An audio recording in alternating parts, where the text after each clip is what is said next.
Please help. It was my 8-year-old grandchild who had been missing for a week. One early morning, he suddenly appeared at my house, covered in mud and looking worn out. "We need to tell your mom and dad." But as I reached for my phone, he grabbed my hand desperately, saying, "No. You can't contact them." When I heard the full story from my grandchild, the shocking truth about my son and daughter-in-law came to light, and my anger reached its peak. How could they? I will never forgive them. And so, while harboring my grandchild, I vowed revenge against them. My name is Caroline. After retiring at 65, I spent my days volunteering at a children's facility. Come to think of it, I wonder how Danny is doing. While watching the children happily playing in the facility's garden, I found myself thinking about my own grandchild. However, I didn't have much involvement with my son's family. They were reluctant to invite me into their home, and I rarely had the chance to see my 8-year-old grandson. Even when we did meet, Danny was the quiet type, obediently following his parents' instructions. He's unusually well-behaved for his age, I thought at first, but gradually, things started to seem off. Geez, Mom, did you come here without telling us again? Oh, is there something inconvenient about my visits? It's not like that, but if you're coming, at least give us a heads up. My son Elliot always greeted me with a look of annoyance whenever I visited their house. Sure, it would be better to give them a heads up, but even when I did mention beforehand that I wanted to visit, I was usually turned down. Still, I couldn't help but worry about whether my married son was living a proper life, so I had no choice but to drop by unexpectedly. Sorry. We didn't expect you and the room is a mess. My daughter-in-law, Georgia, didn't bother hiding her indifferent attitude either. I could hear the sound of running water and clinking dishes coming from the kitchen, where my grandson Danny seemed to be doing the dishes. "Hello, Danny," I called out as I peered into the kitchen. Danny stopped the water and stepped down from the stool he was using to reach the sink to wash the dishes. Danny seemed somewhat nervous, unsure of my unexpected visit, as he avoided eye contact and remained silent. Danny, say hello to Grandma. His father ordered. Startled, Danny's shoulders twitched, and he stammered, "Hello." in a timid voice. "Isn't your tone a bit too harsh?" Danny seemed scared. Sorry. I'll be more careful." Her son responded with a dismissive tone, seeming bothered by the conversation. Anyway, why are the curtains closed in the middle of the day? Ha! What does it matter? Mind your own business. As I mentioned the curtains, my son suddenly became angry. I couldn't understand what was bothering him so much. It's that. Since it's sunny today, the light from outside comes in through the window. I have weak eyes, so I'm not good with bright light. Oh, I see. You could have just said that. Even as I glanced at Elliot with a hint of reproach, he just sighed irritably. Come on, Danny. We adults need to talk, so go over there. Oh, there's no need for that. I came to see Danny. Danny. At his father's stern voice, Danny, with a pale face, hurriedly went upstairs to the bedroom. So? What did you come here for? Well, Danny's birthday is coming up soon, right? I'm not sure what to get him, so I thought I'd ask about his preferences. Oh, Caroline, that's not necessary at all. Please don't worry about it. While her son seemed displeased, I noticed her daughter-in-law trying to gauge my mood. Although I felt a sense of discomfort within this family, I didn't yet understand what it was. Then, with the words "It's almost dinner time" from my daughter-in-law, I ended up leaving their home that day, feeling somewhat dismissed. Danny's attitude. It feels like it's more than just being obedient. It might have been my intuition built over the years, but I sensed that something wasn't right. Despite being turned away by my son and daughter-in-law, I couldn't give up. So, a week later, I prepared a gift and visited their home again. However, the words from my son were chilling. Just go home. Can't we at least celebrate my grandchild's birthday? There's no point when the guest of honor isn't here, damn it. Huh? What do you mean by that? When I pressed him for an explanation, Elliot had a look of "oh no" on his face. Realizing that this was serious, I insisted on hearing more details, and what I discovered was troubling.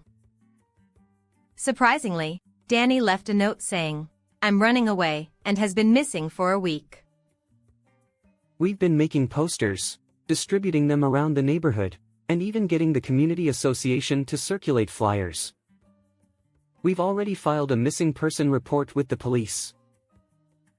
Oh no. Do you have any idea why he would run away? It's my fault. I scolded him for throwing a tantrum about wanting a toy he saw in a TV commercial. My daughter-in-law, Georgia, started crying softly. However, I still felt that something was off. Would a child who usually listens to their parents suddenly become so selfish? In the end, I was persuaded by my son and daughter-in-law, who said, "We've already reported it to the police, so all we can do now is wait," and had no choice but to return home. Still, I couldn't help but worry about my grandchild, and eventually, I found myself unable to sleep. Danny. Please be safe. Even as I lay in bed, my eyes remained wide open. I kept getting up to drink warm cocoa.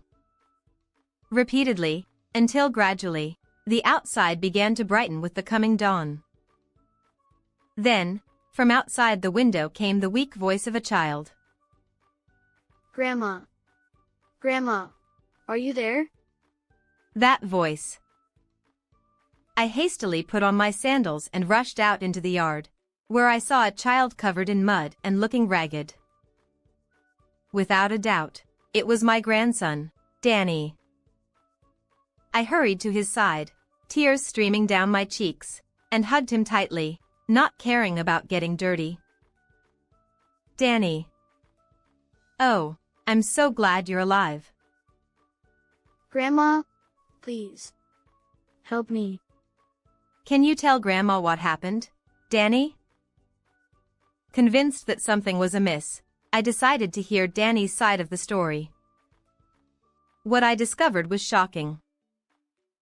A week ago, Danny was abruptly taken to the mountains by his parents, only to be abandoned there with the words, "We don't need you anymore." Moreover, I learned that Danny had been subjected to mistreatment by his parents on a regular basis. How could they? I can never forgive this. Armed with the truth, I took my grandson under my wing and resolved to take action against my son and daughter-in-law. First, I decided to confirm his condition. I took Danny, covered in mud, to the bathroom and helped him take off his clothes. Just as he had described, there were several bruises and burn marks that looked like they had been caused by cigarettes. They're targeting only the parts that can be hidden by clothes. How despicable. I was so furious at the cunningness of my son and daughter-in-law that I felt like my head was about to explode with anger. I documented those scars with photographs, cleaned up Danny's body, and then took him to the hospital to obtain a medical report. In addition, I I listened to my grandson's detailed account and meticulously noted it down. If I don't listen to Mom and Dad, they always hurt me badly. With tears welling up in his eyes, Danny clenched his lips. It's not that he's obedient, he's just been scared of his parents all along. I regretted why I hadn't noticed it sooner and felt frustrated with myself for being so blind. I'm sorry, Danny. If I had known earlier, I could have protected you. We hugged each other tightly, both shedding tears uncontrollably. Afterward, I entrusted my grandson with staying home and, without being noticed by my son and daughter-in-law, I spoke to the people living near their house. The curtains in Elliot's house are closed all day again today. I noted down what the neighbors told me and recorded it with a voice recorder. Having made these preparations, I headed to my son and daughter-in-law's house to teach them a lesson. Oh, Mom. Danny still hasn't been found. I'm so worried, so worried. But it's been over a week now, and maybe it's too late. The daughter-in-law sniffled while the son comforted her. Their acting was so transparently fake that I looked at them with a cold gaze. That thing about Danny. The story about filing a missing person report with the police, that's a blatant lie, isn't it? Ha! What's with the sudden accusation? Of course it's true, isn't it obvious? Because when I went to the police again to inquire, they said they hadn't received any such report. My son's face contorted with frustration at being caught in a lie. Meanwhile, Georgia, my daughter-in-law, stopped fake crying and looked visibly flustered. Besides, the neighbors testified that they frequently heard Danny's screams and cries coming from behind the closed curtains. What are you talking about? Who said such a thing? You too. You didn't close the curtains to hide the fact that you were mistreating your own child, did you? Ignoring my son's attempt to deflect, I brought the conversation back to the main point. That's not true. It was just part of discipline. Then what's all this about? I took out some photos I had prepared from my bag and tossed them onto the table. The photos showed the bruises and burn marks on Danny's body. If this is part of discipline, then isn't it going too far? If it were me, I'd report it to the police. Damn it, this crap. Elliot tore up the photos in a panic, but of course, the original data was still safely stored at home, so his actions were futile. Give it up.